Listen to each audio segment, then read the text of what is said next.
ஏஜிஜிஎம்டிவிலேருந்து பேசுகிறேன். இன்றைக்கி 1/4 கிலோ கறி எடுத்துருக்கேன். 1/4 கிலோ கறி, இஞ்சி, 2 தக்காளி, சாம்பார் வெங்காயம், பூண்டு, உருளைக்கிழங்கு இன்றைக்கி போட போகிறேன். உருளைக்கிழங்கு, கசகசா, சோம்பு, பட்டை, கிராம்பு எல்லாம் வறுத்து வச்சுக்கிட்டேன். ஏலக்காய்லாம் வறுத்து வச்சுக்கிட்டேன்.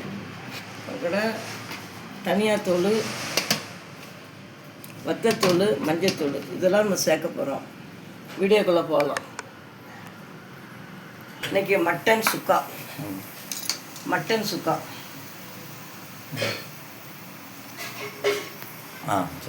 மட்டன் சுக்கா எண்ணெய் ஊற்றிக்கலாம்.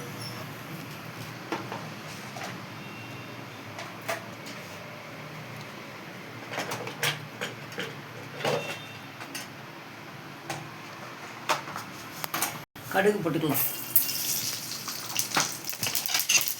கொஞ்சம் சோம்பு போட்டுக்கலாம். சாம்பார் வெங்காயம் போட்டுக்கலாம்.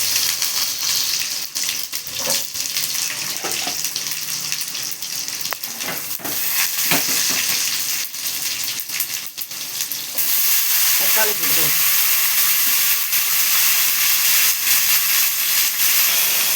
கொஞ்சம் கருவேப்பிலை போட்டுக்கலாம்.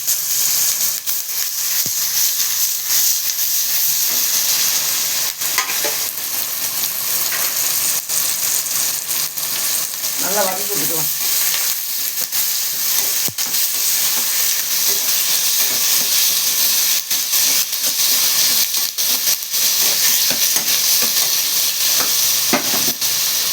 சாம்பார் வெங்காயம் கொஞ்சம் இது பண்ணியிருக்கேன், மிக்ஸில் அரைச்சிருக்கேன்.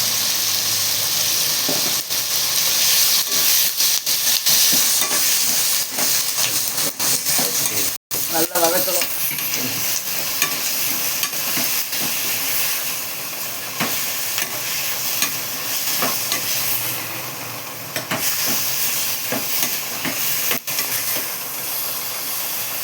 இடத்துல இஞ்சி பூண்டு போட்டுக்கணும்.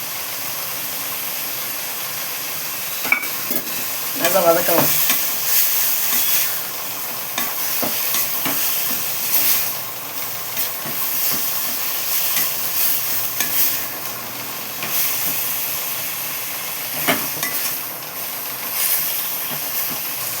தனியாத்தூள் போட்டுக்கணும்.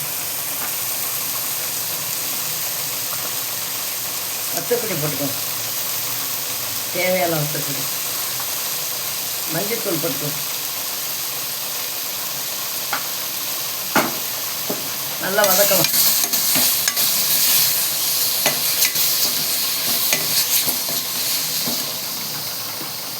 கறியை போட்டுக்கணும். மட்டன்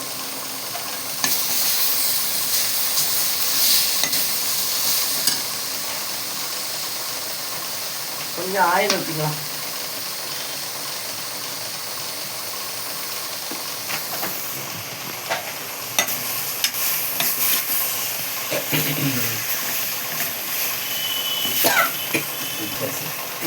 நல்லா வேக வச்சுக்கணும். தண்ணி ஊற்றி வேக வச்சுக்கணும். கசகசா, சோம்பு எல்லாம் பிரித்து வச்சுக்கிட்டேன். ஏலக்காய், கசகசா எல்லாம் போட்டுக்கலாம். நல்லா மணக்கும். அடுத்தது பார்த்திங்கன்னா வேகிறதுக்கு நல்லா தண்ணி ஊற்றிக்கலாம். தண்ணி ஊற்றி வேக வைக்க முடியும்.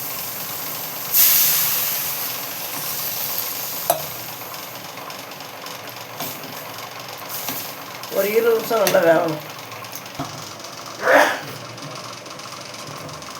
சுக்கா நல்லா வெந்துட்டு